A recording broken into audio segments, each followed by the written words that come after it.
Good morning, good afternoon, Excellencies, ladies and gentlemen. Bonjour et bonsoir, Excellences, Mesdames et Messieurs, représentants des États membres, des missions permanentes à New York et à Genève, représentants de l'Union africaine, collègues des organes du système de l'ONU, think tanks et universitaires africains, membres de l'OSA, de l'Africa Knowledge Network et des ONG. Je vous souhaite la bienvenue à ce webinaire sur l'édition 2021 du rapport phare de la CNUSED sur le développement économique de l'Afrique qui s'intitule « La contribution potentielle de la zone de libre-échange continentale africaine à une croissance inclusive ». Je m'appelle Kavezwa Kadjomwisse et je suis conseiller principal en affaires économiques ici à New York. Cette réunion est organisée par la CNUSED et par le bureau de la conseillère spéciale pour l'Afrique. Notre webinaire aujourd'hui se divise en 3 séances. D'abord, nous entendrons des propos liminaires, suivis d'une présentation détaillée du rapport. Ensuite, une discussion en panel et de programme. Et enfin, nous laisserons la place à une discussion interactive suivie de propos de clôture. Ce webinaire sera enregistré et rendu public. Une interprétation simultanée en langue anglaise et française est fournie. Et avant de commencer, je voudrais vous rappeler de conserver votre micro et votre caméra désactivés à tout moment. Mesdames et messieurs, avec le lancement de la ZLECAf en Égypte en 2019, l'Afrique a créé l'une des plus grandes zones de libre-échange au monde, ce qui crée des occasions sans précédent de déclencher croissance et développement durable en Afrique. L'un des objectifs de la ZLECAf est de promouvoir un développement social durable et inclusif, l'égalité des genres et la transformation des États parties. Mais il demeure un besoin de mieux comprendre comment cette zone de libre-échange peut promouvoir et contribuer à la croissance inclusive, étant donné les difficultés socio-économiques importantes que connaît le continent et le creusement des inégalités au sein des pays et entre eux. Et ce webinaire arrive donc à point nommé. C'est l'occasion pour nous d'apprendre comment la zone de libre-échange pourrait contribuer à une croissance inclusive et à un développement durable. Pour ouvrir la discussion, nous allons entendre Madame Greenspan, secrétaire générale de la CNUSED. Elle a récemment été nommée 8e secrétaire générale de la CNUSED, mais première femme à occuper ce poste au sein de l'organisation. Au cours de sa carrière, Madame Greenspan a occupé de nombreux postes à haute responsabilité au sein du système des Nations Unies et dans le gouvernement, notamment en tant que secrétaire générale de la conférence ibéro-américaine, sous-secrétaire générale et administratrice associée du PNUD, vice-présidente du Costa Rica de 1994 à 1998 et ministre du Logement et ministre coordinatrice des Affaires économiques et sociales et vice-ministre des Finances, pour ne citer que quelques-uns de ses nombreux accomplissements. Et ce sans plus attendre, je donne la parole à Madame Greenspan. Vous avez la parole.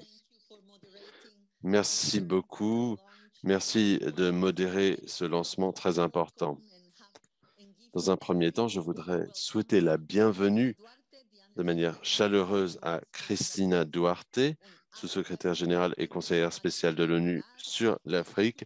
Cristina, merci beaucoup d'être avec nous. Et également Monsieur Méné, secrétaire général du secrétariat.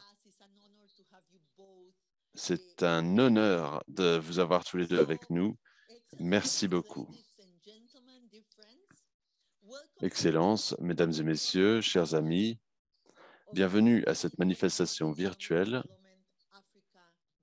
de publication du rapport économique sur l'Afrique 2021, qui s'intitule « La contribution potentielle de la zone de libre-échange continentale africaine à une croissance inclusive ».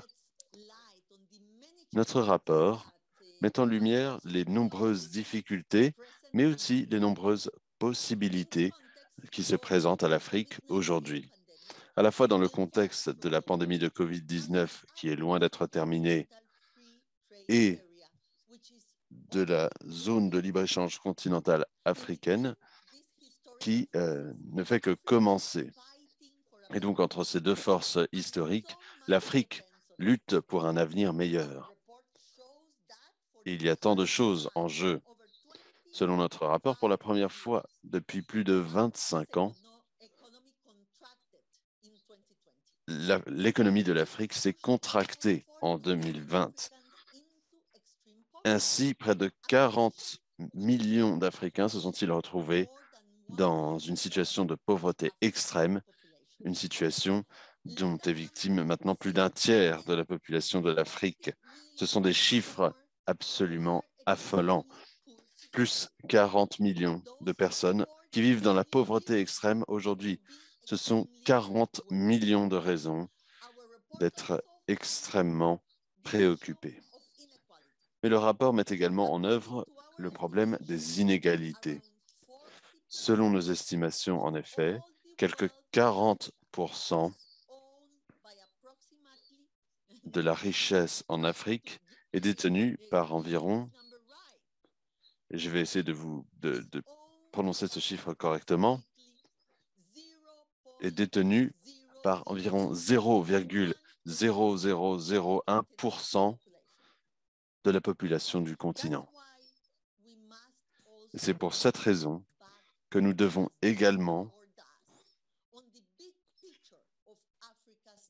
prendre en compte, comme le fait le rapport, le contexte d'ensemble du développement de l'Afrique depuis le début du siècle, afin de comprendre les interactions complexes entre croissance, pauvreté et inégalité. Selon notre rapport, depuis l'an 2000, seuls 17 pays africains ont connu une croissance qui a réduit à la fois la pauvreté et les inégalités.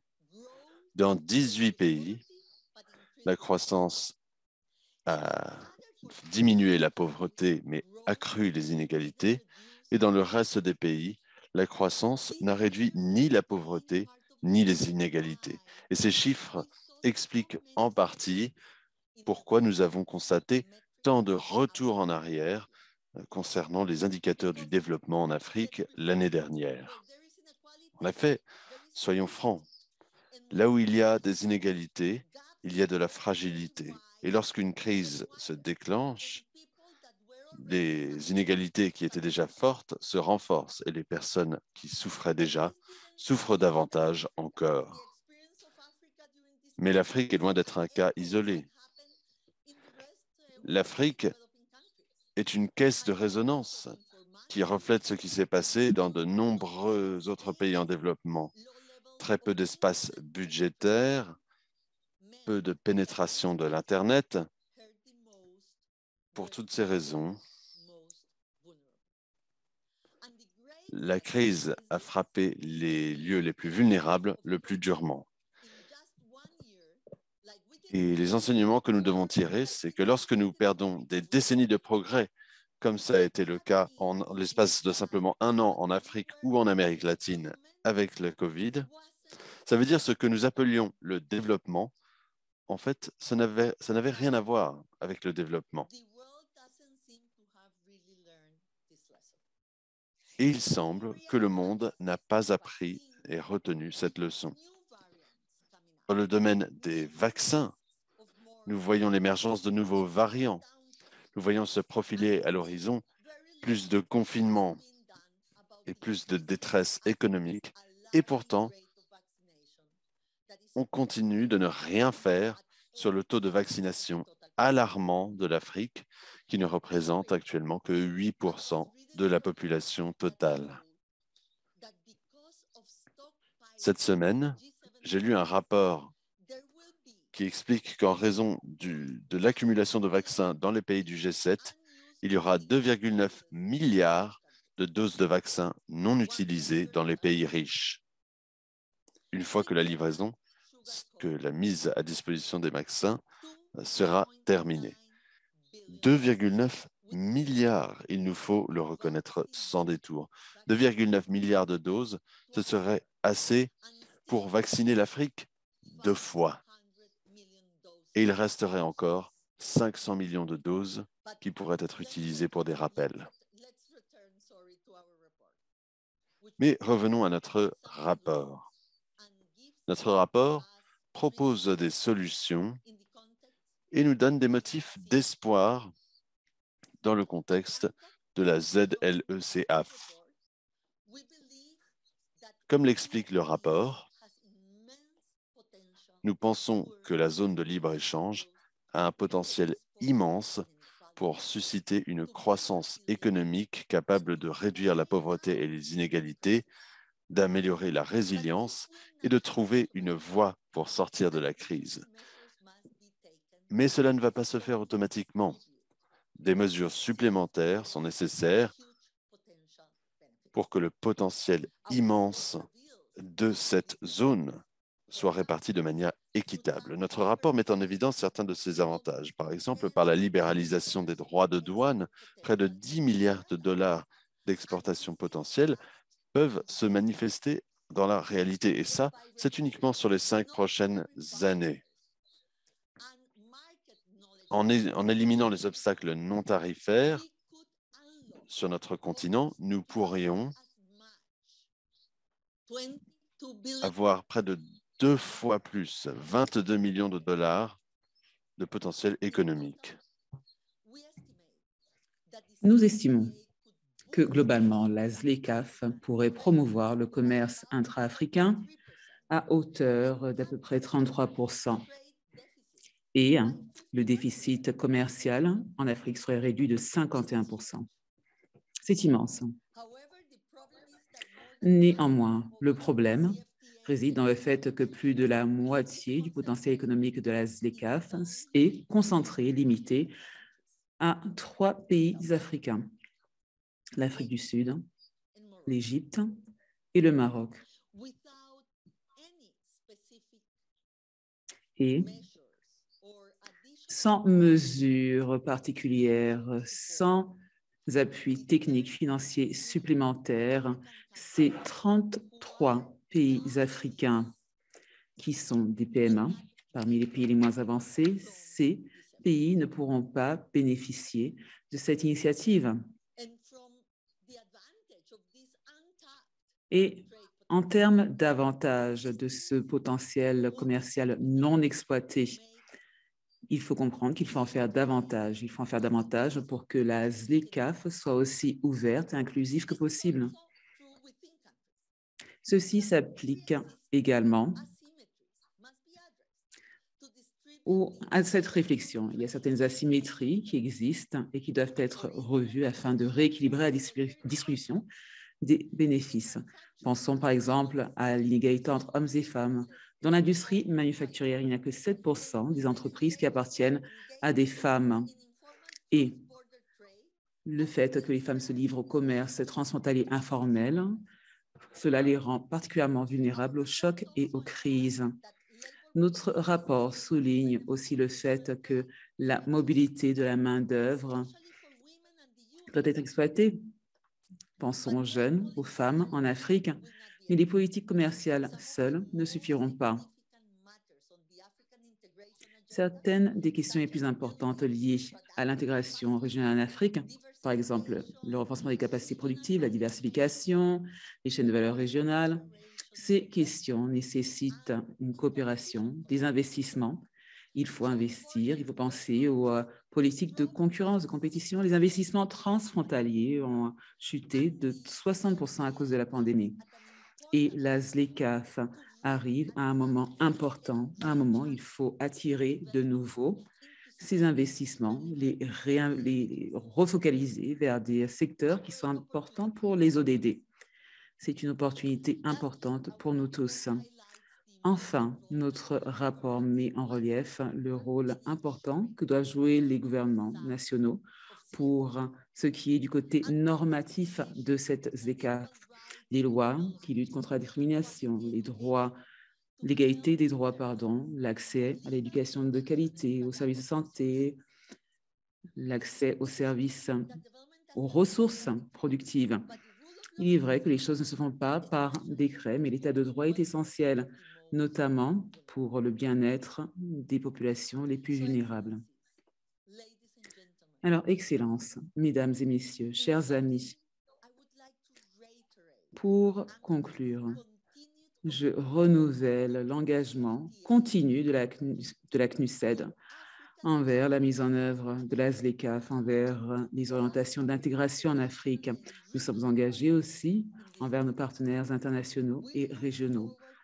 Dans cet effort, nous attendons avec impatience de pouvoir travailler avec toutes les parties prenantes. Exploitons les conclusions de ce rapport pour aider l'Afrique dans sa reprise. Il faut qu'elle puisse prospérer et réussir. L'Afrique a devant elle une immense opportunité. Cette opportunité est devant nous et nous devons appuyer l'Afrique. Aidons l'Afrique à transformer ce potentiel, cette opportunité en réalité. Merci de votre attention. Merci à Madame le secrétaire général Crispan pour ses commentaires. Vous avez mis en relief les défis, les opportunités que représente la ZLECAf. Vous avez souligné le fait qu'il fallait prendre des mesures complémentaires pour aider les pays africains, notamment les 33 PMA en Afrique. Il faut qu'ils puissent tirer les avantages de la ZLECAf. L'intervenante suivante, ou l'intervenante suivante est Madame Christina Duarte, secrétaire générale adjointe et conseillère spéciale pour l'Afrique des Nations Unies. Avant de rejoindre les Nations Unies, Madame Duarte était ministre des Finances et de la Planification de la République du Cap-Vert, et ce, de 2006 à 2016. Elle a aussi été directeur du programme des réformes de la Banque mondiale et vice-présidente de la Citibank, ce qui l'a exposée au fonctionnement du système financier mondial. Elle a également été membre d'un certain nombre de conseils de gouvernance et consultatifs, y compris le comité d'experts des Nations Unies sur l'administration publique, le conseil de haut niveau des Nations Unies sur les affaires économiques et sociales, et elle a été membre aussi du comité consultatif du président Paul Kagame sur la réforme de l'Union africaine, pour ne citer que ceci. Je donne à présent la parole à la secrétaire générale adjointe, Madame Duarte. Merci, Kava. Bonjour, bonjour depuis New York ensoleillé. Toutes mes excuses pour les problèmes de connexion que j'ai rencontrés au début, mais ça arrive. Chère sœur, collègue Rebecca, merci infiniment de nous avoir offert cette opportunité. Excellences, Mesdames et Messieurs, de façon plus formelle, permettez-moi de commencer par remercier la CNUSED qui a invité le bureau du conseiller spécial pour l'Afrique à organiser cette présentation de ce rapport important à New York. Ceci fait partie de ce partenariat que nous avons mis en place récemment pour contribuer au développement de l'Afrique. Le potentiel de l'Afrique en termes de croissance et de développement offert par la ZLECAf, la zone de libre-échange continentale africaine, sont importants, sachant que cet accord a pour potentiel de placer la région sur la voie de la transformation structurelle et d'une croissance du revenu par tête d'habitant durable. Et donc, sur le long terme, ceci pourra accélérer le processus qui est celui de la convergence mondiale des revenus et la réduction aussi des inégalités mondiales en termes de revenus. Il est clair pour tous qu'il existe des avantages potentiels à la ZLECAf. Ma sœur et chère collègue Rebecca a déjà mentionné certains de ces avantages potentiels, et ce de façon très claire et stratégique. Et je suis convaincue que les experts qui prennent part au lancement de ce jour vont pouvoir mettre en relief beaucoup d'autres de ces avantages, qu'il s'agisse d'emploi, de diversification économique, de taille du marché pour pouvoir arriver à des économies d'échelle, la densification des chaînes de valeur régionales, faire en sorte que la position de l'Afrique soit plus forte aussi au niveau des chaînes de valeur mondiales. Je ne citerai que ces avantages-là. Donc, tout le monde aujourd'hui est conscient des avantages potentiels de cette zone de libre-échange continentale. Et à cet égard, permettez-moi de saisir cette opportunité, l'occasion qui est le lancement de ce rapport très important, pour aborder deux aspects que j'estime, du point de vue de la prise de décision, des politiques, que j'estime donc essentiels pour garantir la réussite de la zone de libre-échange continentale. Essentiel aussi pour ce qui est d'exploiter sa mise en œuvre afin d'en faire quelque chose qui va changer la donne et permettre de réaliser les objectifs de développement durable et le programme 2030 et 2063, l'Afrique que nous voulons. Le premier aspect que je souhaite aborder dans mon propos, c'est le fait qu'il faut préparer les systèmes nationaux de mobilisation de ressources internes à la mise en œuvre de la zone de libre-échange continentale africaine. Il est important, du point de vue de l'adoption des politiques, que les décideurs africains puissent accorder l'attention nécessaire à ces questions. Il faut mettre en place des systèmes nationaux de mobilisation des ressources internes pour permettre la mise en œuvre de l'SDCAF. Permettez-moi de vous expliquer pourquoi j'estime que cette question est essentielle pour permettre que la SDCAF devienne une réalité. Tout d'abord, la mise en œuvre de la zone de libre-échange continentale africaine, de son accord, va rencontrer des défis sur le court terme, puisque les pays vont prochainement, ou avec le temps, éliminer tous les droits de douane imposés sur le commerce intra-africain et vont adopter des tarifs communs pour le commerce intra-africain. Donc, on va éliminer les barrières tarifaires. La plupart des études estiment que avec ces pertes liées à la réduction des tarifs, des droits de douane, à leur levée, on va se retrouver donc entre 0,03% jusqu'à 0,22% de pertes en termes de la part du PIB, ce qui représente entre 1 milliard et 7 milliards de dollars de pertes pour le continent. Au niveau continental, ceci est un montant relativement faible, mais dans le contexte d'un espace budgétaire limité et avec des dépenses accrues liées à la pandémie de la COVID-19, ceci risque en fait d'être la raison pour laquelle certains pays vont, de façon silencieuse, reporter la mise en œuvre de la SDCAF à cause de l'impact négatif sur le recouvrement des recettes publiques sur le court terme. Dans la mise en œuvre de la SDCAF, il est important de gérer non seulement la réalité, mais également de gérer les perceptions. Comme je l'ai dit, le montant peut sembler faible, mais ce faible montant risque de donner l'image, il y aura cette perception, comme quoi, sur le court terme, les recettes nationales risqueraient d'être impactées, affectées négativement par la mise en œuvre de la zone de libre-échange continentale. Il est donc important de préparer les systèmes nationaux de mobilisation des ressources internes, les préparer à faire face à ce petit montant, mais aussi à faire face à cette perception. Nous savons que sur le moyen et le long terme, cet impact, ces incidences vont progressivement disparaître, puisqu'il y aura davantage d'activités économiques sur le continent, ce qui va entraîner davantage de recettes. Et ceci va plus que compenser les pertes en termes de taxes commerciales. Nous savons aussi que plus nous aurons de pays africains qui vont s'impliquer dans cette période de transition, plus rapidement nous pourrons voir les avantages de moyen, long terme de la ZLECAf se manifester. Et très rapidement, ces avantages vont pouvoir compenser l'impact négatif de court terme. On ne veut pas reporter, on veut démarrer rapidement.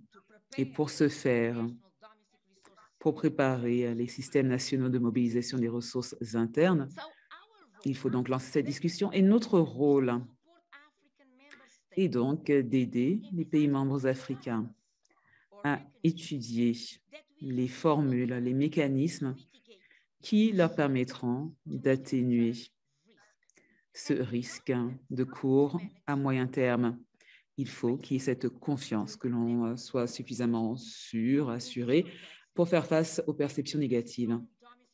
C'est ainsi que la mise en place de systèmes de mobilisation de ressources internes, systèmes forts, ça, c'est la meilleure mesure à prendre pour atténuer ce risque. En d'autres termes, si les pays africains devaient renforcer ces systèmes de mobilisation des ressources, ils pourraient compenser les pertes en recouvrement de recettes, ces pertes qu'ils vont connaître ou enregistrer sur le court terme, et ainsi l'espace budgétaire pourra être préservé, voire élargi de façon importante. Le deuxième aspect que j'aimerais aborder dans mon propos, je voudrais parler du rôle de la zone de libre-échange continentale africaine pour ce qui est d'aider les pays africains à structurer puis à consolider les chaînes de valeur régionales. Ce faisant, les pays pourront renforcer la participation africaine aux chaînes de valeur mondiales. Et ceci sera un mécanisme important pour éliminer les risques liés aux investissements dans les ODD. Lorsque l'on aborde cette question, on peut penser qu'il n'y a pas de rapport entre la ZLECAf, l'impact sur les chaînes de valeur régionales mondiales si l'Afrique participe davantage aux chaînes de valeur mondiales, et le risque, les mécanismes pour éliminer les risques. Mais il y a un lien, et c'est un mécanisme fort pour éliminer les risques liés aux investissements pour la réalisation des ODD. Et si vous souhaitez passer de milliards à des trillions, il faut activer tous les mécanismes qui permettront d'éliminer les risques liés aux investissements dans les ODD, car nous devons attirer le secteur privé. Alors, le deuxième point, comme l'a dit le secrétaire général, si nous échouons en Afrique, nous allons échouer dans le monde. Par conséquent, nous devons exploiter toutes les opportunités qui vont nous permettre d'optimiser la mise en œuvre des ODD en Afrique. Donc, la zone de libre-échange continentale africaine représente une opportunité unique en son genre pour ce qui est de limiter le risque des investissements pour les ODD. Par conséquent, cela permettra d'optimiser l'impact des investissements dans les ODD au niveau national et régional.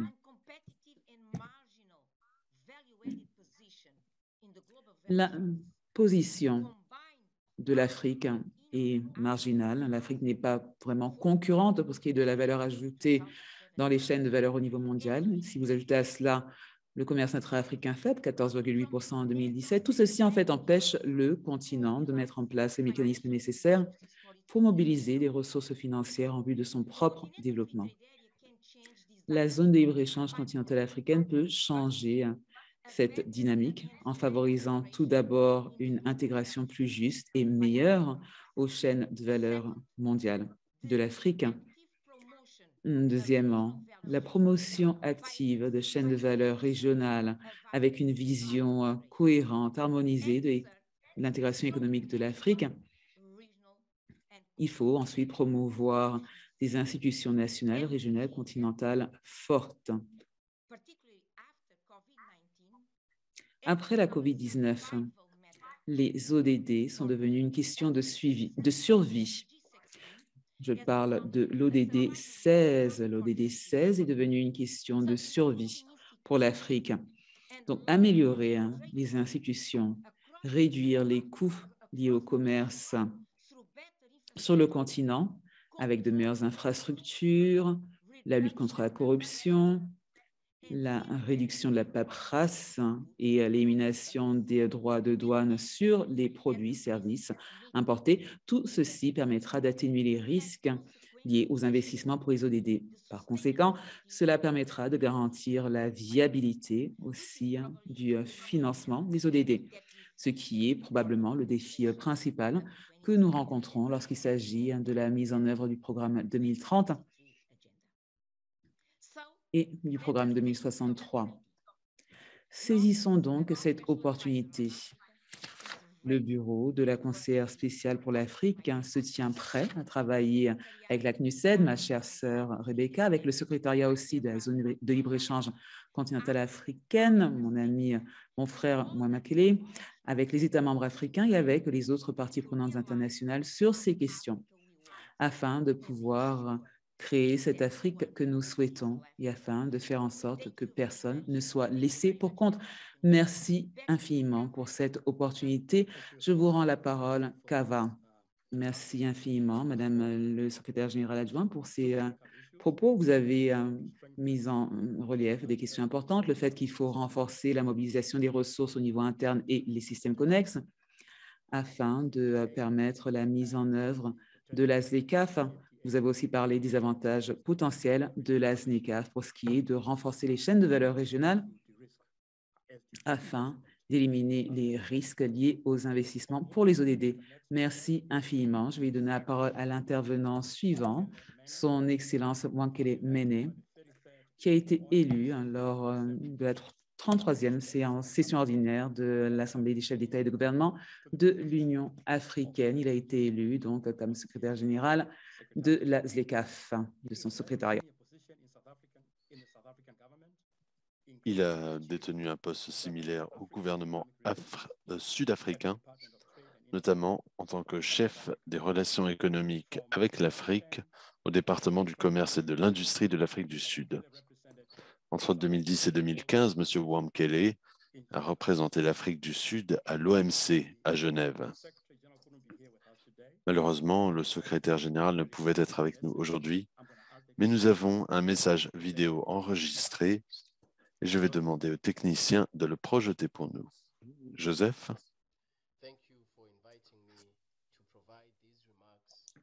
Merci beaucoup de m'avoir invité à prononcer ces propos à l'occasion de la publication du rapport phare de la CNUSED. Excellence, Madame la secrétaire générale de l'UNCTAD, Madame Rebecca Greenspan, Votre Excellence, Madame Cristina Duarte, sous-secrétaire générale de l'ONU et conseillère spéciale sur l'Afrique, Mesdames et Messieurs les participants et les invités à ce webinaire important, je voudrais commencer en remerciant le secrétaire général de m'avoir invité à m'exprimer à l'occasion de cette manifestation virtuelle de lancement du rapport sur le développement économique en Afrique, édition 2021, la contribution potentielle de la ZLECAf à une croissance inclusive. Il s'agit de la publication phare de la CNUSED. Pour commencer, je voudrais reconnaître l'importance de la Conférence des Nations Unies sur le commerce et le développement et la remercier de sa contribution importante. Merci également du soutien technique qui a été apporté depuis le lancement des négociations en 2016. Mesdames et Messieurs, je voudrais féliciter la CNUSED pour l'organisation de cet événement et pour la publication de leur rapport sur le développement économique en Afrique 2021. C'est un rapport qui arrive à point nommé et qui revêt une importance extrême pour la mise en œuvre de la ZLECAf et par extension du programme 2063 de l'Union africaine, l'Afrique que nous voulons. La CNUSED est connue comme une institution qui se concentre, entre autres, sur l'appui au développement durable afin que ceux-ci accèdent aux avantages de la mondialisation, leur permettre une meilleure intégration et leur donner les moyens de gérer les désavantages, les inconvénients d'une meilleure intégration économique en facilitant la recherche de consensus.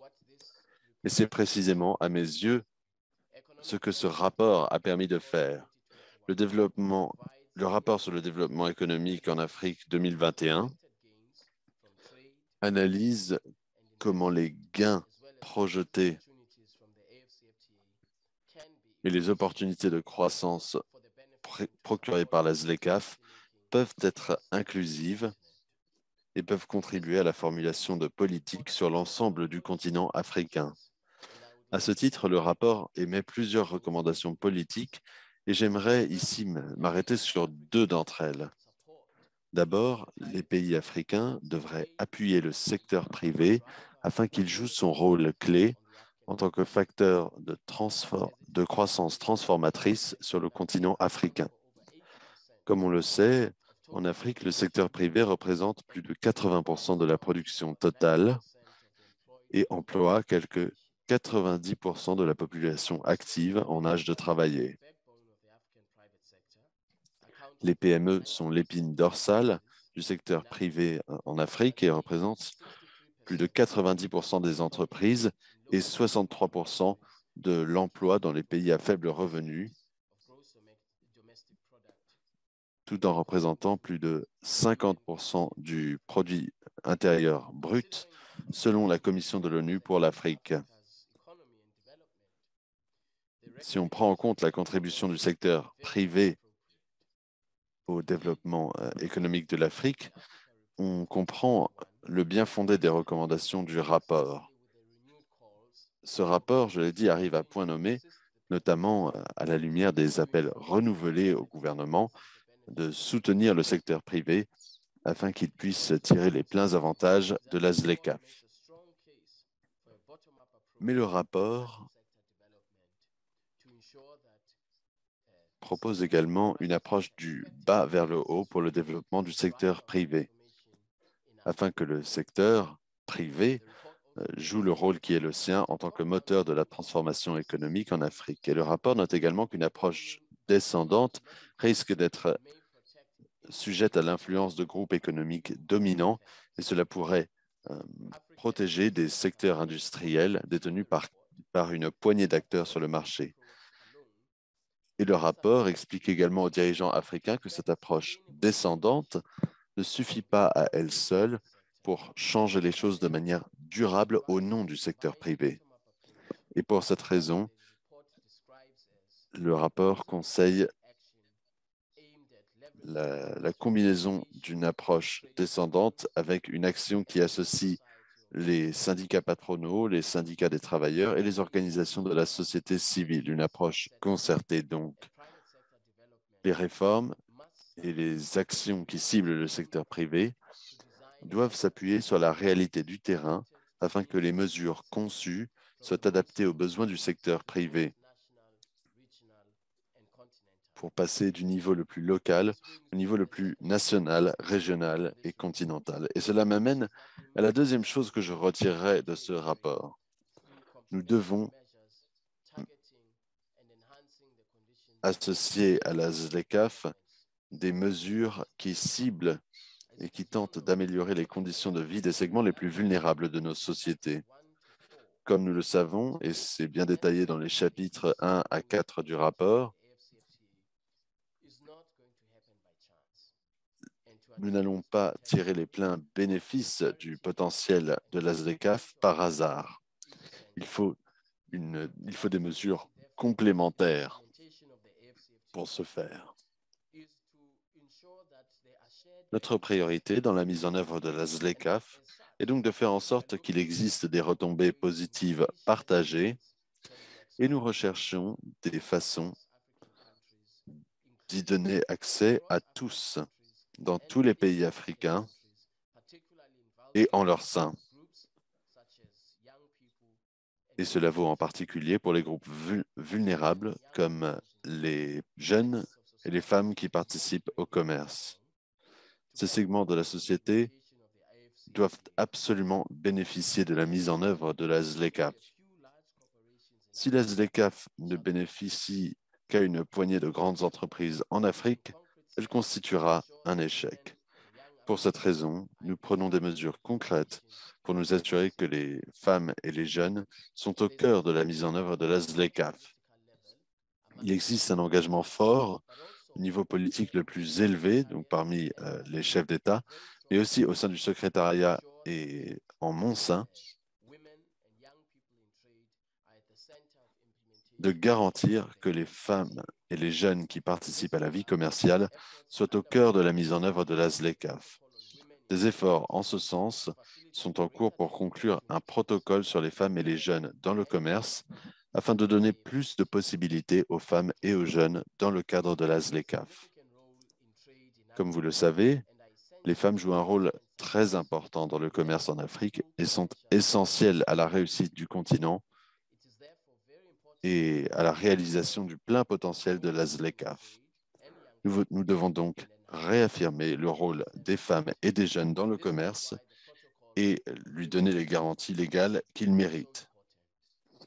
Raison pour laquelle ce protocole pour les jeunes et les femmes est si important. Les recommandations politiques du rapport, selon lesquelles les gouvernements devraient mettre en place des politiques ciblées pour aider les femmes à tirer le plein parti des retombées positives du commerce, constituent un pas dans la bonne direction et confirment certains des objectifs de la ZLECAf. Mesdames et messieurs, je voudrais conclure mon propos en disant que j'accueille favorablement les conclusions du rapport ainsi que ses recommandations. Et je dirais que la croissance inclusive est un pilier incontournable de la mise en œuvre de la ZLECAf. Sur cette note, une nouvelle fois, je voudrais adresser mes félicitations chaleureuses à la CNUSED pour cette édition 2021 du rapport sur le développement économique de l'Afrique. Je vous remercie à nouveau de l'occasion qui m'est faite d'exprimer devant vous ces propos. Merci. Merci, Votre Excellence, pour vos remarques et pour votre leadership sur la mise en œuvre de la ZLECAf. Merci d'avoir mis en exergue ces deux questions si importantes, le rôle critique du secteur privé pour un changement transformateur en Afrique et le besoin de mesures complémentaires pour garantir que les personnes les plus vulnérables bénéficient également de la mise en œuvre de la ZLECAf. La prochaine personne qui va s'exprimer est M. Paul Akiwumi, directeur de la division pour l'Afrique, les PMA et les programmes spéciaux de la CNUSED.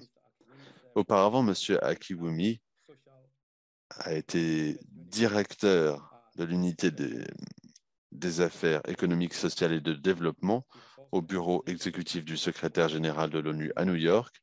Et il a également eu des postes à la FAO, à la CEA et au PNUE.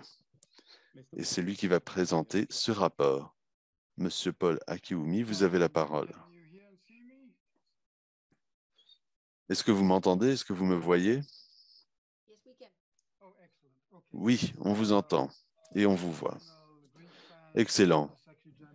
Madame la secrétaire générale Greenspan, Madame la secrétaire générale Duarte, Monsieur Wamkele, Mesdames et Messieurs, c'est un honneur pour moi d'avoir cette occasion de m'exprimer devant vous aujourd'hui et de présenter certaines des conclusions du rapport sur le développement économique de l'Afrique en 2021. Comme vous le savez, dans de nombreux pays africains, les répercussions de la pandémie se sont manifestées par une baisse de l'activité économique et des flux commerciaux, avec également une pression sur les finances publiques et une augmentation de la dette dans des pays clés. Toutes ces difficultés n'ont fait que renforcer la pertinence du libre-échange et d'une intégration accrue pour atténuer ces chocs. Et cela passe également par des efforts concertés pour renforcer les capacités de production et renforcer également la résilience des groupes vulnérables qui ont payé le plus lourd tribut de la pandémie. Hélas, dans le sillage de la pandémie, la croissance sans précédent du continent et certaines avancées acquises de haute lutte en matière de croissance et de réduction de la pauvreté ont été annihilées. Mais à l'avenir, dans le but de reconstruire de manière différente, la mise en œuvre de la ZLECAf peut être l'occasion pour l'Afrique de se concentrer sur les changements technologiques et structurels nécessaires, de promouvoir une production et un commerce régionaux accrus, de contribuer à la diversification de l'économie et de créer des économies plus résilientes et durables. La ZLECAf sera essentielle à la récupération des économies africaines. Notre rapport évalue le potentiel de la ZLECAf pour l'augmentation du commerce régional et le renforcement des chaînes de valeur régionales, ce qui peut augmenter la résilience des pays africains dans l'ère post-Covid-19. Des réseaux de production plus forts peuvent être particulièrement utiles pour répondre aux déficits de fournitures médicales et pour faciliter et accélérer le commerce des denrées alimentaires en Afrique. La ZLECAf peut également inverser la tendance de l'accroissement de la pauvreté et des inégalités sur le continent en renforçant les possibilités de revenus pour les commerçants informels transfrontaliers et les groupes marginalisés. Et cela peut également contribuer à la réduction des vulnérabilités consécutives à l'informalité dont sont victimes de nombreux travailleurs en baissant les coûts du commerce et des transactions et en promouvant des opportunités de formalisation. Mesdames et messieurs, il existe un engagement politique et une coopération politique entre différents acteurs et c'est nécessaire pour la réussite de la ZLECAf. Bien que la question des avantages combinés de l'intégration régionale et de la croissance inclusive ait été étudiée par les décideurs politiques et les chercheurs au cours des années, il n'y a pas encore eu de réponse suffisante à cette question et cela est particulièrement vrai dans le contexte de la ZLECAf. Mesdames et messieurs, notre rapport que nous publions aujourd'hui fournit de nombreuses perspectives sur les facteurs fondamentaux qui alimentent la croissance inclusive. Il met en lumière des pays africains qui ont connu une croissance ayant un rôle réducteur à la fois sur la pauvreté et les inégalités, mais surtout le rapport met en lumière les avantages de la ZLECAf pour les peuples africains et pour la prospérité. Surtout, le rôle des partenariats est nécessaire pour assurer une distribution juste et équitable des avantages de la ZLECAf. Avant d'en arriver aux principales conclusions du rapport, j'aimerais aborder brièvement notre définition de la croissance inclusive, qui est un aspect incontournable du rapport. En effet, la croissance est inclusive lorsqu'elle réduit à la fois la pauvreté et les inégalités. Le développement inclusif s'appuie sur la capacité des systèmes socio-économiques et politiques à assurer les circonstances d'un bien-être de manière pérenne et à long terme. Et donc, la croissance inclusive doit être mesurée à la lumière des dimensions interconnectées du développement humain, social et développement, mais aussi de considérations environnementales. Maintenant, je passe aux principales conclusions du rapport. D'abord, si on analyse la composition sectorielle du commerce et les acteurs qui participent, le rapport constate que les exportations intra-africaines sont plus sophistiquées. Par comparaison aux exportations vers le reste du monde, une grande partie du commerce intra-africain est avancée sur le plan technologique et nous constatons également que les exportations de l'Afrique vers le reste du continent sont plus diversifiées que les exportations de l'Afrique vers le reste du monde. Le développement du commerce intra-africain pourrait donc fournir plus de possibilités de transformation structurelle et de prospérité. Par comparaison aux exportations vers le reste du monde, le rapport constate que le commerce régional a tendance à favoriser les secteurs qui comportent une part plus importante d'entreprises détenues par des femmes. Deuxièmement, le commerce transfrontalier informel reste un aspect clé du commerce intra-africain. Par exemple, on estime que 30 à 40%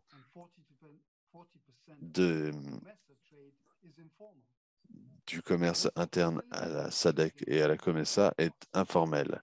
Et donc, si on facilite le commerce et on réduit le coût du commerce dans le cadre de la ZLECAf, on augmente les gains de revenus pour les commerçants informels transfrontaliers, en particulier les femmes et les groupes marginalisés. Troisièmement,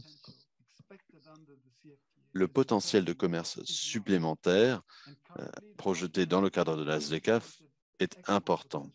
Et actuellement, le continent a un potentiel d'exportation non exploité à hauteur de 21,9 milliards de dollars des États-Unis. Ce potentiel n'est pas exploité en raison de nombreux obstacles, notamment l'existence de mesures non tarifaires.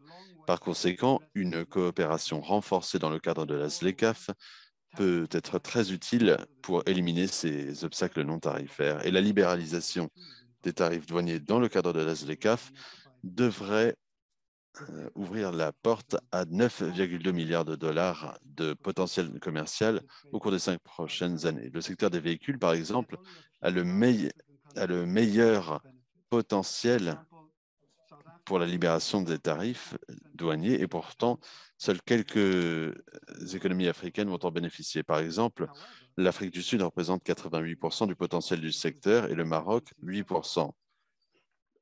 En revanche, la transformation alimentaire est un autre secteur prometteur. Et à ce titre, près de tous les pays africains ont des capacités productives existantes dans le secteur et un potentiel non exprimé d'augmenter les exportations d'aliments transformés en Afrique. Et c'est particulièrement prometteur pour augmenter la participation des femmes à la production et au commerce intra-africain. Quatrièmement, en constituant la plus grande zone de libre-échange dans le monde, le renforcement de la coopération régionale dans l'investissement et la concurrence devrait attirer des investissements dans le développement durable et la coopération dans le domaine de l'e-commerce devrait réduire les coûts du commerce et les coûts de transaction. Cinquièmement, la coopération régionale et l'intégration régionale peuvent être un outil déterminant pour augmenter la résilience et promouvoir la paix dans les États fragiles. Cependant, nous voulons souligner le fait qu'une ZLECAf inclusive nécessite des partenariats forts, des mesures de complémentarité et des mesures différenciées au niveau national et régional pour soutenir les femmes, les entreprises détenues par des femmes, les petits commerçants. Et je voudrais surtout mettre l'accent ici sur les petits commerçants locaux, les jeunes entrepreneurs et les pays les moins avancés en Afrique. Mesdames et messieurs, notre rapport donne aux décideurs africains, aux partenaires au développement et à toute une série d'acteurs des recommandations en termes de politique et des orientations pour faire de la promesse de la ZLECAf une réalité en termes de croissance inclusive. On insiste aussi sur l'importance de politiques stratégiques, de partenariats, d'interventions complémentaires au niveau continental et national. Au niveau continental, nous savons ce qu'il en est en termes de commerce transfrontalier informel. Nous connaissons les acteurs de ce secteur et les défis commerciaux, mais ceci est néanmoins limité par un manque de données. Il faut donc promouvoir des outils innovants de collecte de données pour que l'on puisse identifier toutes les activités à réaliser. Le potentiel d'exportation non exploité de 21,9 milliards de dollars. Cela signifie qu'il va falloir mettre en place des mesures non tarifaires coûteuses en termes de conformité qui pourront fournir aussi des informations opportunes, adéquates en termes de marché sur les opportunités commerciales. Par exemple, la CNUSED est en train d'aider la ZLECAf à mettre en place un mécanisme en ligne pour le suivi, le reporting et l'élimination d'obstacles au commerce. Il va aussi falloir réduire le déficit d'infrastructures, de capacité de production en Afrique. Notre rapport montre qu'au niveau de tous les modes de transport, les coûts de transport intra-africains sont plus élevés que les coûts en dehors du continent. En outre, afin de pouvoir réellement éliminer les barrières non tarifaires et afin d'instaurer une confiance mutuelle, la redevabilité, l'état de droit aussi pour la mise en œuvre de la ZLECAf, il va falloir un mécanisme efficace, pratique de résolution des litiges. Il y a des mesures supplémentaires au niveau continental que l'on peut envisager. Initiatives telles que l'accélération de la facilitation du commerce au niveau des frontières. On pourrait notamment mettre en place des régimes commerciaux simplifiés, des guichets uniques, des postes frontières uniques, la promotion aussi d'outils d'information sur le marché, les liens commerciaux. Tout cela va permettre de réduire les coûts. Et aussi des pratiques numériques comme les certificats électroniques d'origine, le commerce dématérialisée, tout ça peut être envisagé. Il faut aussi penser à mettre en place des zones économiques spéciales et des zones économiques spéciales transfrontalières. Ceci pourrait potentiellement accroître la valeur ajoutée en Afrique et permettra aussi que les groupes marginalisés puissent participer en évitant donc les goulots d'étranglement au niveau des infrastructures. Il faut aussi penser à mettre en place des mécanismes de suivi et d'évaluation. Il faut les mettre en œuvre dans le cadre de la ZLECAf. Et pour cela, il faut que les institutions nationales et régionales soient plus fortes. Enfin, il faut promouvoir la mobilité de la main-d'œuvre en Afrique. Ceci sera essentiel pour donner accès à des opportunités équitables. Mesdames et messieurs, au niveau national, le rapport recommande une discrimination positive afin de favoriser l'égalité au niveau de la société. Et cela passera par le traitement préférentiel de groupes défavorisés au niveau socio-économique. On pourrait penser à des clauses d'acquisition publique axées sur ce genre de mesures et ainsi améliorer l'accès aux finances pour les petits commerçants, les micro-entreprises et PME, les aider à numériser leur processus, renforcer leur capacité aussi par la formation. Tout ceci devrait être des priorités pour les décideurs et pour les professionnels du commerce. Comme vous le savez, il y a des différences entre hommes et femmes pour ce qui est de l'accès aux ressources, l'accès aux opportunités socio-économiques en Afrique, et ceci est lié à la discrimination sexiste dans les lois, les coutumes, les pratiques. Et ce genre de barrières sexospécifiques peuvent réduire aussi la volonté des femmes à se livrer à l'entrepreneuriat. Cela peut les limiter en termes de réussite dans l'entrepreneuriat aussi. De plus, faire face aux barrières institutionnelles, éliminer les obstacles pour pouvoir faire vivre son entreprise, garantir un accès équitable aux ressources de production, à la participation économique, c'est essentiel pour pouvoir tirer les avantages de la croissance inclusive liée au commerce. Des institutions inclusives, la mise en application ou le respect, des droits pour tous seront essentiels pour protéger les groupes marginalisés et pour le succès de la ZLECAf. Mesdames et messieurs, le potentiel commercial est concentré au niveau de quelques grands exportateurs et PMA africains en face à des avantages structurels.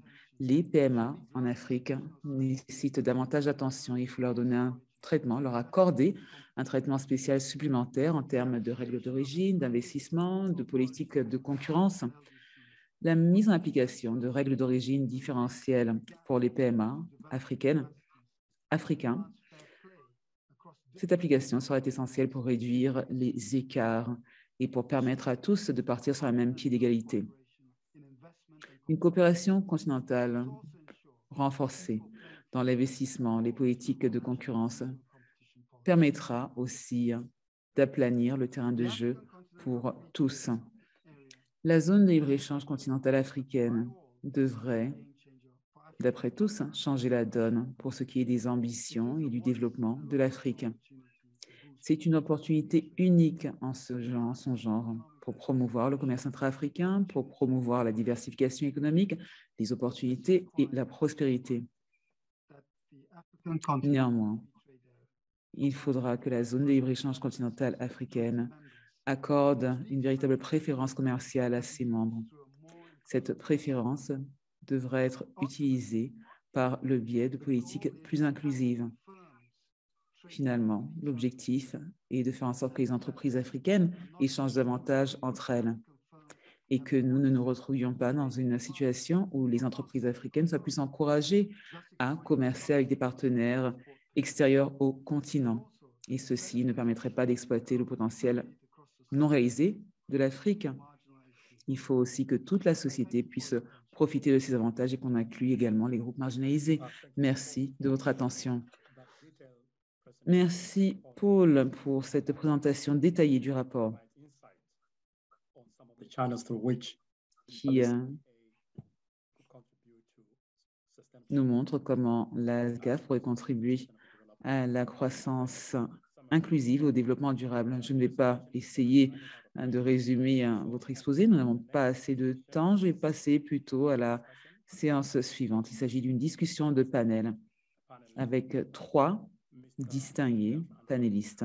Nous Nous avons M. Gilberto Antonio, conseiller principal en politique, auprès du secrétaire général du secrétariat de la SVCAF, Mme Caroline Opong-Thiri, représentante permanente adjointe de la République du Ghana auprès des Nations Unies, et le professeur Samuel Ojo Olorotoba, professeur adjoint, Institut des études africaines à l'Université de Carleton au Canada.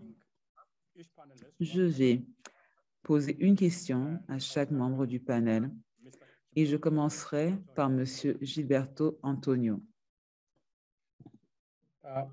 Mr. Antonio, with the entry into force of the CFTA, Monsieur Antonio, avec l'entrée en vigueur de la SLECAF, l'Afrique a créé l'une des zones de libre-échange les plus larges au monde, ce qui offre d'immenses opportunités en termes de croissance et de développement.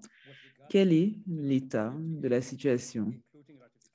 Quel est l'état d'avancement de la mise en œuvre de la SLECAF? Je pense à la ratification et aux négociations autour de la phase 2 en termes de services et droits de propriété intellectuelle, entre autres.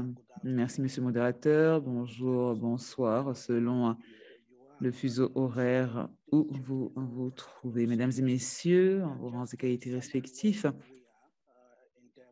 un récapitulatif. Où en sommes-nous en termes de la mise en œuvre de l'accord portant création de la SLECAF?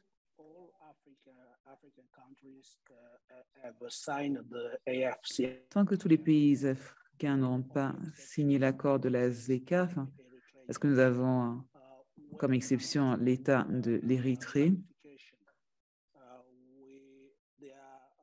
où tous sont signés, sauf l'Érythrée, pardon. En termes de ratification, nous avons 39 pays africains qui sont donc des États partis à l'accord. Ces pays ont donc ratifié et déposé les instruments de ratification. Nous attendons encore que 3 pays déposent leurs instruments. Ces pays ont déjà bouclé les processus internes et il y a 12 autres pays qui doivent encore ratifier. Pour ce qui est du protocole sur le commerce des biens, comme vous le savez, nos ambitions sont très élevées. Libéralisation des droits à hauteur de 97% sur une certaine période de temps, sur une certaine période, pardon. 43 pays ont soumis leur offre au secrétariat. 4 unions douanières, la CEMAC, la Communauté des États d'Afrique de l'Est, la CEDEAO et SACU. Le secrétariat se livre à la vérification, aux vérifications techniques d'usage pour s'assurer qu'il est en conformité avec les modalités. Et nous l'avons fait pour 29 offres tarifaires. Nous finalisons encore les négociations sur les règles d'origine, une négociation très importante pour ce qui est de la mise en œuvre du protocole sur l'échange des biens. Et nous avons 87,8%, c'est-à-dire que les membres sont d'accord sur les règles d'origine pour 87,8% de ces lignes tarifaires. Il reste encore des questions en souffrance. Nous en sommes à la finalisation des négociations sur le secteur automobile et nous travaillons maintenant sur le textile. On a 10%. Il y a aussi des questions en suspens qui concernent les règles d'origine, par exemple les négociations sur les produits qui viennent de zones économiques spécialisées. Pour les services, nous avons reçu 41 offres de services des États membres. Nous nous livrons aux vérifications techniques. Comme vous le savez certainement, ces offres ne concernent que les 5 secteurs qui ont été identifiés comme des priorités par les membres. Et la prochaine phase sera celle des négociations pour les 7 services restants.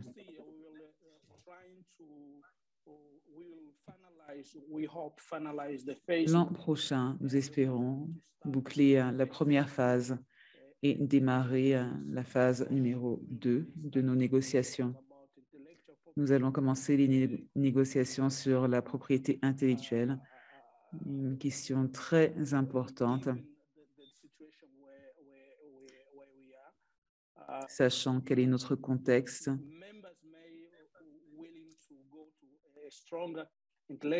Les États membres souhaiteront peut-être que l'on mette en place un régime beaucoup plus strict pour encourager l'innovation, pour attirer les investissements. Mais le système de propriété intellectuelle doit tenir compte de la santé publique. Les pays africains estiment que les droits de propriété intellectuelle en cas de pandémie ne devraient plus prévaloir si on a des milliers, des millions de vies en jeu.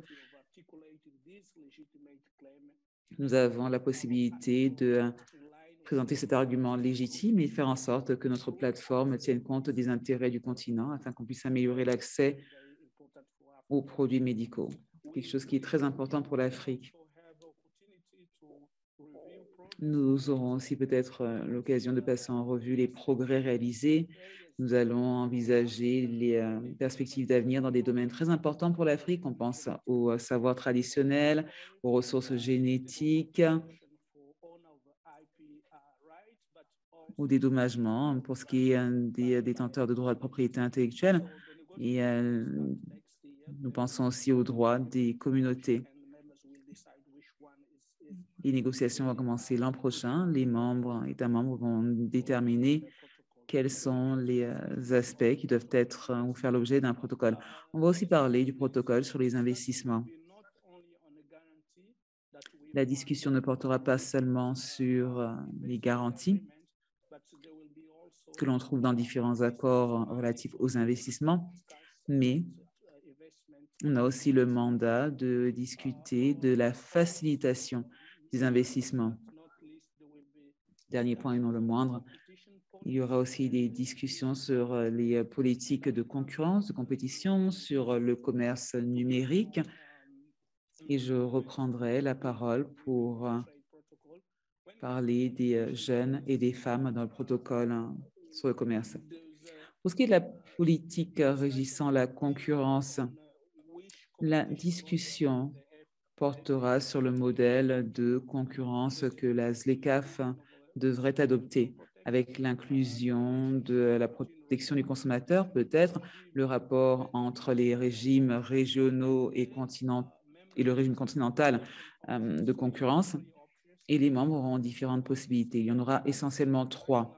Tout d'abord, on pourrait penser à une autorité contraignante continentale de la ZLECAf. Ensuite, on pourrait avoir un cadre non contraignant de coordination, coopération, ou alors une approche séquencée.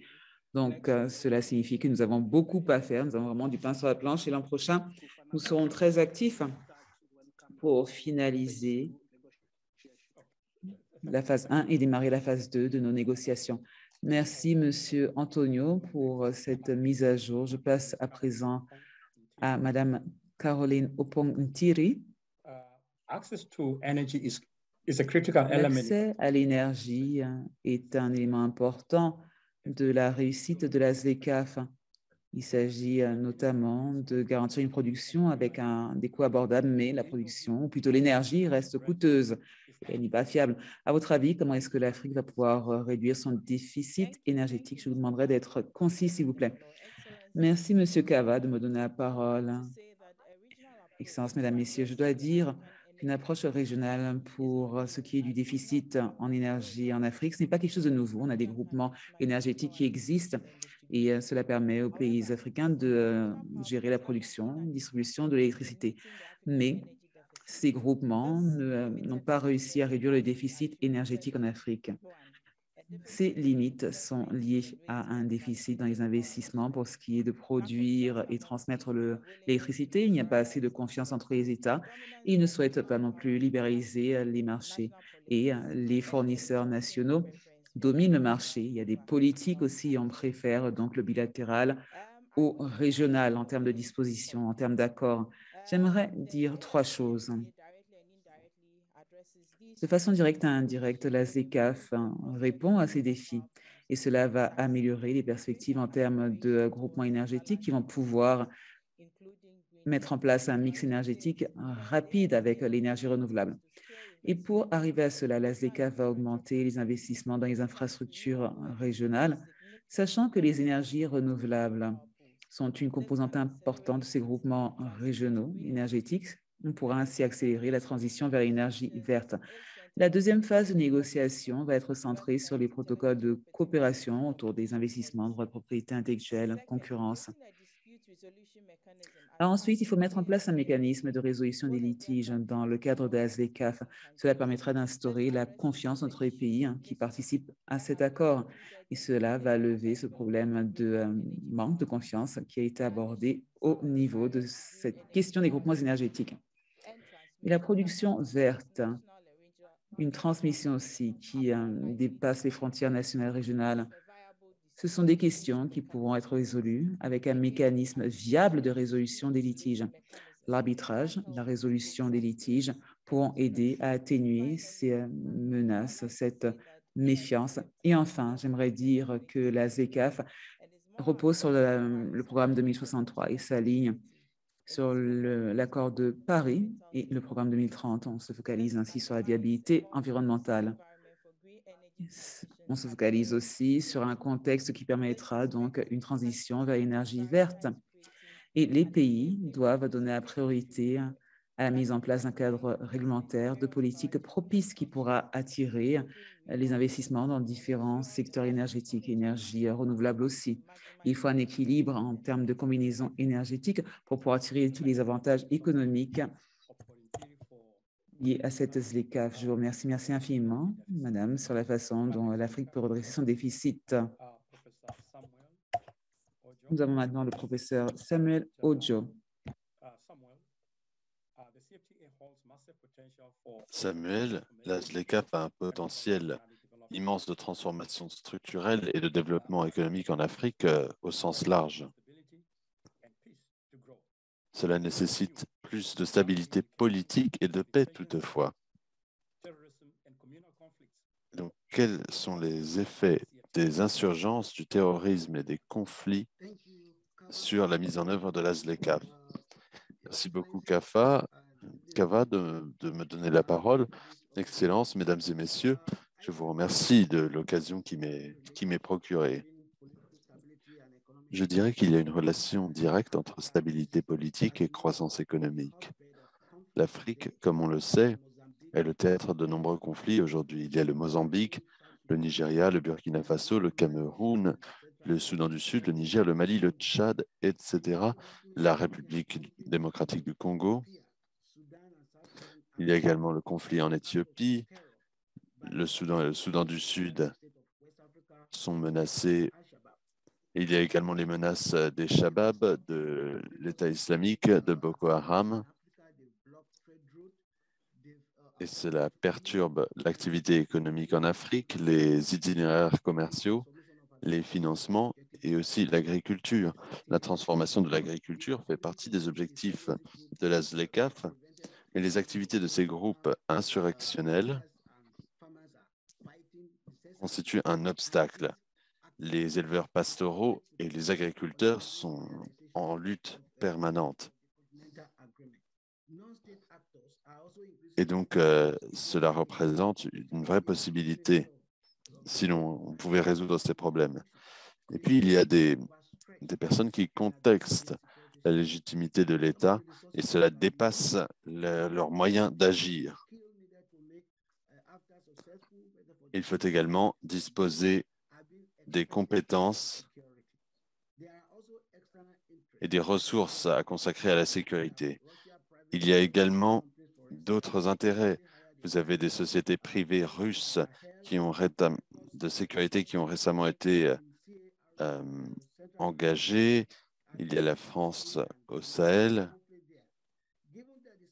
Il y a la situation en République centrafricaine. Je pense qu'on pourrait en faire plus au sein de la communauté internationale et de l'Union africaine pour tenter de trouver des solutions à ce problème. D'abord, le Conseil de sécurité de l'ONU doit travailler ensemble pour stopper l'approvisionnement d'armes et de munitions.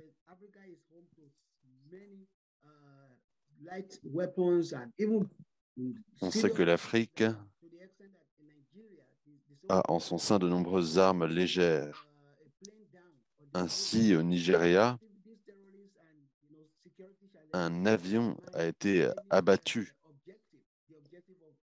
Et ces problèmes en matière de sécurité compliquent l'objectif de mettre la ZLECAf au service du développement économique de l'Afrique. Et cela nécessite des mesures régionales et nationales.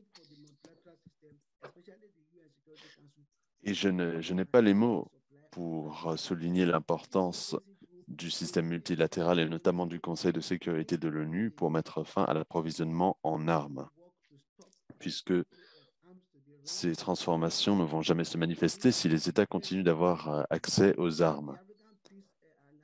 Donc, il faut absolument agir sur ce front. L'architecture de paix et de sécurité en Afrique doit être renforcée et les États parties doivent avoir une approche non militaire également pour remédier aux personnes qui ne sont pas des terroristes. Les terroristes, eux, doivent être combattus par la coopération internationale. Et enfin, je dirais que les avantages de la ZLECAf vont se manifester pour le monde entier. Les possibilités de développement en Afrique, toutefois, ne pourront donner leurs pleins avantages qu'en période de paix. Merci beaucoup. Je remercie les intervenants pour leur perspective sur toutes ces questions. Nous allons maintenant passer à la session questions-réponses. Les services d'interprétation seront à disposition jusqu'à 11h40, une prolongation ayant été accordée. Nous allons avoir 3 questions. Vous pouvez lever la main ou faire part de votre question dans le chat, mais veuillez faire preuve de concision afin de pouvoir entendre autant de personnes que possible. Et lorsque vous vous présentez, dites quelle organisation vous représentez. Je donne la parole au Dr Bright Okogo de l'OMC. Merci beaucoup, Excellences, Mesdames et Messieurs. Je voudrais, dans un premier temps, remercier la CNUSED et l'ONU d'organiser cette manifestation et de nous avoir invités. Le directeur général de l'OMC ne pouvait pas participer en raison la directrice générale ne pouvait participer en raison d'un conflit de calendrier, mais je suis ici pour la représenter. Ce que nous avons constaté aujourd'hui est très important. J'ai notamment apprécié le résumé détaillé du rapport qui a été présenté. C'est un rapport qui est plein de contenu et d'informations qui vont alimenter notre travail ici à l'OMC, et pour cela, je vous remercie. La ZLECAf a tout à fait la capacité et le potentiel de délivrer l'Afrique de certains des effets négatifs de l'expérience de la COVID. Par exemple, le déficit d'accès aux vaccins complique encore davantage la récupération de l'Afrique. C'est un problème qui a été reconnu partout dans le monde. Et cela se reflète dans les statistiques commerciales. La récupération de l'économie africaine n'est pas aussi rapide que dans d'autres régions du monde. Maintenant, si l'on se penche sur la ZLECAf, moi, le mot qui a vraiment attiré mon attention, c'est le potentiel. C'est une possibilité. Et donc, tant qu'on ne fait pas le nécessaire pour que ce potentiel se réalise, cela reste un potentiel. Et un potentiel, ça ne se mange pas et ça ne se boit pas.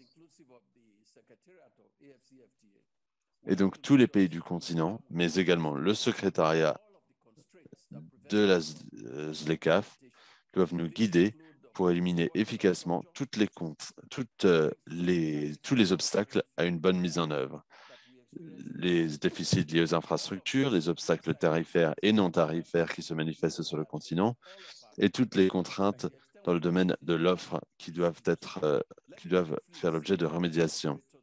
Et je voudrais dire brièvement, monsieur le modérateur, que l'OMC entreprend actuellement plusieurs démarches qui vont nous intéresser, qui devraient vous intéresser, notamment sur le rôle des femmes dans le commerce. Nous nous concentrons là-dessus. Et puis, notamment, tout ce qui a trait au commerce des services. Car dans ce domaine, les pays africains pourraient formaliser les instruments qui représentent des bénéfices pour d'autres pays. Et je voudrais conclure en disant que nous pensons que la ZLECAf peut changer les choses, mais nous devons agir pour que cela fonctionne. Merci, monsieur le modérateur. Merci, Dr. Bright, de ces commentaires. Nous allons entendre la question de Meriem du Maroc et ensuite Gueyo de Chine. Et ensuite, j'ai une question dans le chat. Comment faire de ces défis des opportunités? Ça, c'est Joy Wauguru. Je pense que cette question s'adresse à Paul. Voilà les questions que nous allons prendre. Et ensuite, nous reviendrons vers les intervenants s'ils souhaitent conclure. Myriam? Merci beaucoup, Monsieur Kaba. Je m'appelle Myriam Hamdouni et je suis conseillère à la mission permanente du Maroc aux Nations Unies. Au nom de ma délégation, je voudrais exprimer mon appréciation et mes remerciements à la CNUSED d'avoir produit ce rapport qui arrive à point nommé sur le développement économique de l'Afrique. Et merci également d'avoir placé une emphase importante sur la mise en œuvre de la ZLECAf. Nous remercions l'OSA de s'être uni à cet effort et d'avoir organisé cette manifestation ô combien importante.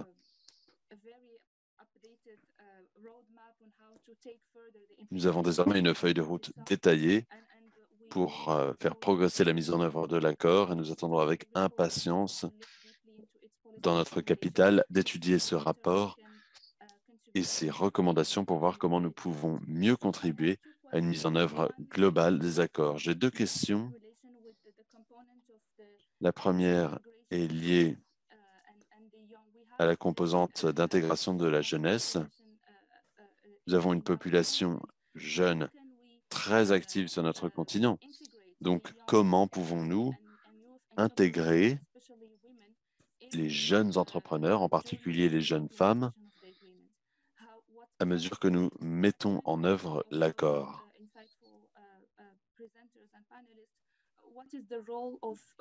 Selon les participants au panel, que peuvent faire les jeunes pour être à la pointe de la mise en œuvre de cet accord sur le terrain? Ensuite, nous voyons un grand potentiel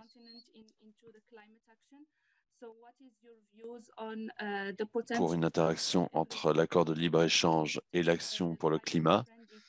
Donc, quelles sont les possibilités de l'accord pour favoriser un commerce intra-africain respectueux de l'environnement? Merci. Merci. Dernière question, Gwyn Yu. Et ensuite, nous reviendrons vers nos orateurs. Merci beaucoup, monsieur le modérateur, de m'avoir donné la parole. Je voudrais remercier le bureau de la conseillère spéciale et la CNUSED d'avoir organisé cet événement. Je pense effectivement que l'existence d'une zone de libre-échange en Afrique est indispensable au développement du continent. Comme vous le savez, la Chine est un partenaire de choix pour les pays africains. Nous venons d'organiser la 8e conférence ministérielle du FOCAC, le Forum sur la coopération entre Afrique et Chine. C'était il y a quelques jours, il y a Dakar, et à cette occasion, la Chine a annoncé un ensemble de nouvelles mesures considérables pour la coopération entre la Chine et l'Afrique. Et je voudrais saisir cette occasion de partager avec vous quelques brefs éléments à ce sujet. Comme vous le savez, la Chine va fournir 1 milliard de doses supplémentaires de vaccins à l'Afrique, 600 milliards par don et 400 par production conjointe. Et au cours des prochaines années, nous allons atteindre 300 milliards de dollars des États-Unis en importation depuis l'Afrique. Et nous investissons plusieurs milliards en Afrique et mettons également des fonds à disposition pour soutenir les populations africaines. Et nous avons également effacé certaines parties de la dette au titre de prêts accordés par le gouvernement chinois et nous sommes prêts à utiliser nos DTS à hauteur de 10 milliards de dollars et de les mettre à la disposition de pays africains. Et donc la Chine est très active en Afrique pour permettre une croissance inclusive, une récupération résiliente et une intégration efficace sur le continent au cours des prochaines années. Cela ayant été dit, j'aimerais poser une question aux intervenants. Nous avons lu avec beaucoup d'attention le rapport de la CNUSED sur cette ZLECAf si importante. Nous aimerions savoir comment la Chine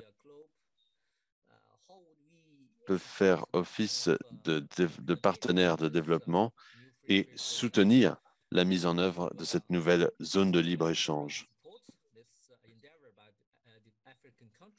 Comment pouvons-nous mieux soutenir cet effort des pays africains visant à parvenir à l'intégration régionale et à la croissance inclusive? Nous sommes disposés à fournir notre appui pratique et prêts à travailler avec différentes parties prenantes comme les organisations internationales et régionales pour parvenir à cet objectif. Et nous écoutons avec grand intérêt les suggestions de différents intervenants. Merci beaucoup, Monsieur Léo.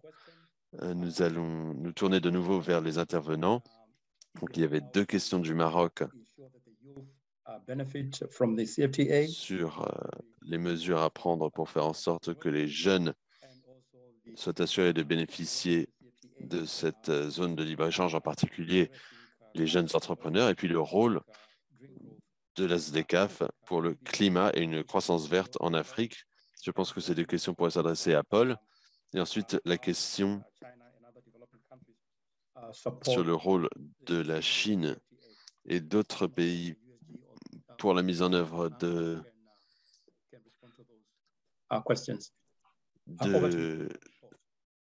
l'Afrique. Je ne sais pas si les représentants de la CNUSED ou du secrétaire général pourraient répondre à cette question.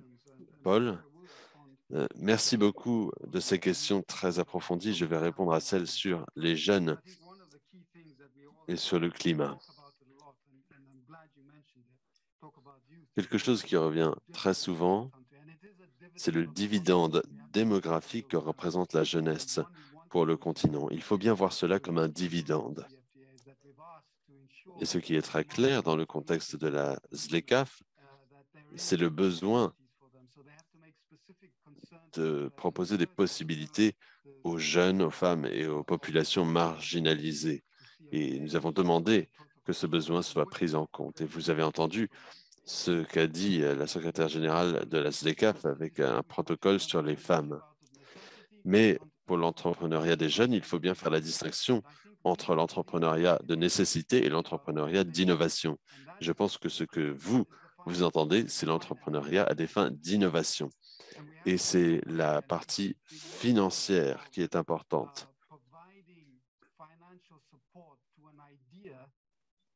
Et donc, il faut fournir l'idée de fournir un soutien financier à une idée, ça n'existe pas encore sur le continent. Le soutien financier existe uniquement lorsqu'il y a quelque chose de collatéral. Et donc, des systèmes appropriés doivent être en place pour vraiment soutenir financièrement des idées afin que ces entrepreneurs puissent avancer. Et comme on l'a dit, plus il y a de commerce intra-africain, mieux on sera. Car le commerce d'exportation qui quitte l'Afrique, c'est principalement de l'extraction minière et des secteurs nocifs pour l'environnement, mais le secteur intra-africain est plus respectueux de l'environnement et son empreinte carbone sera plus basse puisqu'il s'agit d'un commerce de proximité. Il y a vraiment de nombreuses possibilités pour rendre plus vert ce système de production.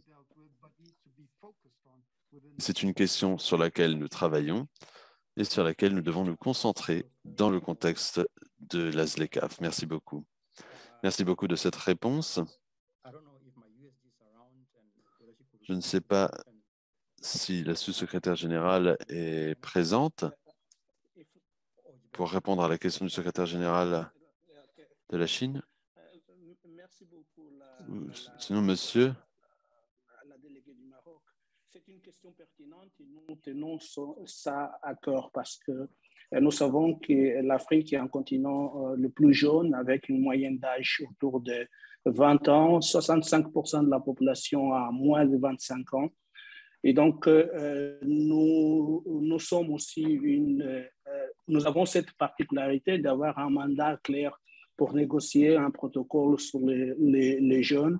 Et l'année prochaine, nous allons inviter les jeunes entrepreneurs africains à venir ici à Accra, discuter et à partir de là, avoir les inputs que nous allons pouvoir, si possible, insérer dans les protocoles sur les jeunes. Et nous sommes aussi en train de faire un travail par rapport aux femmes. Nous travaillons pour cela avec le PNUD, UNDP, qui est en train de faire dans différents pays des consultations pour avoir les différentes préoccupations que les femmes ont par rapport au commerce transfrontalier. Et nous avons déjà quelques éléments de préoccupation qui vont à partir du comportement des agents douaniers jusqu'aux questions des investissements dans infrastructures sensibles au genre, par exemple les toilettes séparées. Donc, nous avons un mémorandum avec l'UNDP, avec le PNUD, qui est en train de faire un travail dans ce sens. We are also very, we know how his challenge is the trade finance, the finance perceived. Nous connaissons également les difficultés liées au commerce du développement et nous comprenons que cela représente un défi pour les petites et moyennes entreprises et c'est lié aussi au retard de paiement. La prolongation des services d'interprétation de 10 minutes ayant expiré, les services d'interprétation vont désormais s'arrêter. Merci de votre compréhension. Where we are and where we are going. The idea is to create a special fund, a special trade finance fund for small and medium enterprise. We have worked with the Afrix Bank, our important partners, and there's now a Pan-African payment and settlement system, so that the businessman of Angola, if he's an affair with someone from Cape Verde, doesn't need to exchange his kwanza to euro, and someone from Cape Verde to exchange escudo to euro, but just using this platform for Kwanza to escudo. So we will save about 5 billion of a payment of a transaction cost per year. We are also working, and we work with Afrix Bank, and we launched an adjustment facility. We know that the liberalization regime will affect in short-term tariff revenue, will even affect some sectors. So Afrix Bank launched with us a AFCFTA adjustment facility with $1 billion USD. This is some step that we are doing to have the AfCFTA more inclusive vis-a-vis some group of population, but also among the countries. Okay, thank you so much, Mr. Antonio, for those comments. We have come to the end of our program. I would like to give the floor to Her Excellency Fatima Kyari Mohammed to deliver the closing remarks. Mrs. Fatima Kyari Mohammed is the ambassador and permanent observer mission of the African Union at the UN. Before that, she was a senior advisor to the ECOWAS Commission. Madam, you have the floor. Thank you very much, and good morning to you all. Can you hear me? Yes, we can hear you. Great.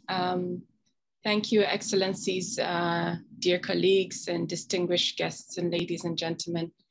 It's truly a pleasure for me to join you today to deliver the closing remarks. This is particularly important for us, and I would like to thank and congratulate UNCTAD for the launch of the African Development Report, and particularly for the insightful contribution on the theme, reaping the potential benefits of the African Continental Free Trade Area for inclusive growth. As we've heard today, the African Continental Free Trade Area is not only the largest trade protocol in the world, it also represents the true identity of Africa as a region of possibilities and enormous potential. I think we've seen far too often how in various public discourse, Africa has been synonymous with poverty, war, hunger, and disease. And this negative perception is a constant battle, even within the contexts that mean well. The reality is we can only change this image by projecting what is positive and being achieved on the continent and less on what is not. The CFTA, therefore, is an opportunity and a prize tool on our hands to do just that. An opportunity to turn our immense potential into socioeconomic prosperity while also projecting the progressive image of the continent and the achievements rather than the lacunas of its member states. The CFTA is also a path to the Africa we want. Our continental free trade has what it takes to meet the global manufacturing needs and consumer demand, and our largest youth demographic represents a strong workforce. Our steady population growth means we have a vibrant consumer market with huge potential. And the bottom line is we have what it takes to realize this objective. An Africa that is the epicenter of clean energy, of agricultural revolution, of manufacturing, and digital innovations, to name a few. So dear colleagues, the CFTA is without a doubt an opportunity of our lifetime, but it cannot deliver the Africa we want without us acting with determination and a sense of urgency. And there is a tremendous amount of work ahead of us to turn this into a reality. Now, with that said, permit me to share some very brief reflections on some of what I have heard here today. First, that we must strengthen the existing protocols of our inter-regional cooperation. Currently, trade in terms of exports among African groups in African countries is less than 20% compared to 80% between Africa and the rest of the world. We must turn the tide, and we will gain more by working together rather than in isolation. Our national and sub-regional trade policies must be aligned with the CFTA to increase efficiency, and fostering intra-African trade will stimulate local industries, create jobs, and lower the cost of imports.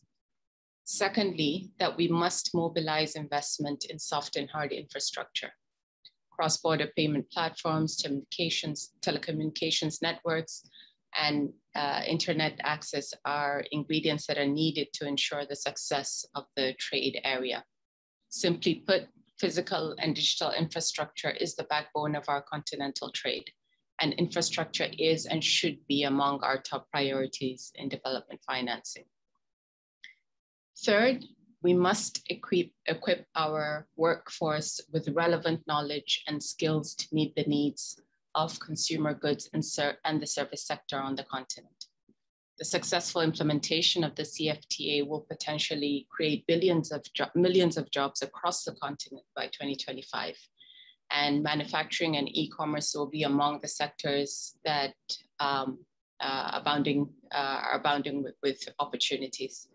Digital technologies have also become part of our lives and are transforming the nature of work. And therefore, Africa's workforce, especially the youth, should be well prepared to seize these opportunities now. The fourth, we must bridge the gender and generational inequality. Reaping the benefits of the CFTA will not be possible without inclusive participation of women and youth in trade. Women entrepreneurs, especially in the informal cross-border trade, are facing a number of challenges. And it is essential that we address these challenges, since African women make up 75% of the workforce in the informal cross-border trade sector. In short, the success of the CFTA hinges on the welfare of women and youth entrepreneurs. And then lastly, the CFTA presents an opportunity for the world to do business with Africa.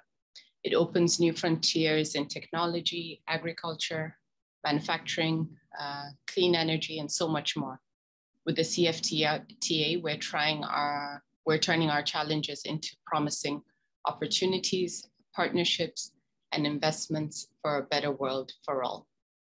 This, in essence, this is the essence of both Agenda 2063 and the 2030 Agenda. But to achieve this, we need to strengthen our international trade system to embody fair and inclusive trade policies, especially for developing nations.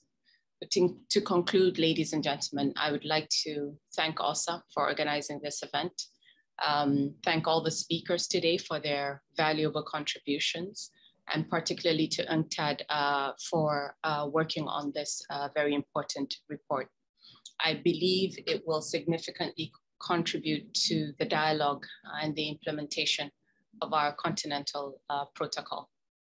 These optimistic words and findings that we've heard today must be accelerated into action, and true action that will change the trajectory of the continent to one of true prosperity and attainment of the Africa we want, while leaving no one behind. I thank you for your attention. Thank you so much, Ambassador, for those remarks and for the summary, which captures really most of the issues that, that we have had this morning. Thank you so much. I want to take this opportunity really to thank all the speakers from our two USGs, the presenter, Paul, the panelists.